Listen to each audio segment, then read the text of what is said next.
गणपती बाप्पांचे आवडते चॉकलेट मोदक। मोदक बाप्पांचे प्रिय आहेत। मोदक बनवण्यासाठी लागणारे साहित्य: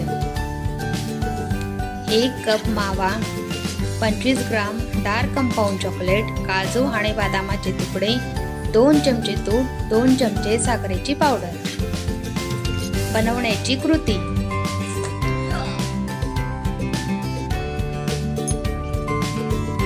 कढईमध्ये मावा टाकून मावा शेकून घ्यावा।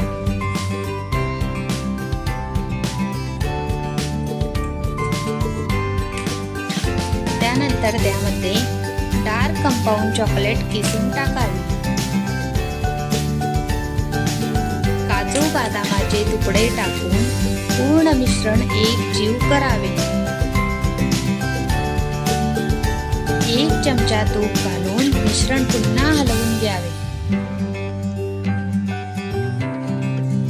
मिश्रण एका ताटामध्ये काढून घ्यावे। मोदक साच्याला तुपाचा हात लावून त्यामध्ये सारणाचे छोटे छोटे गोळे करून आणि मोदक बनवून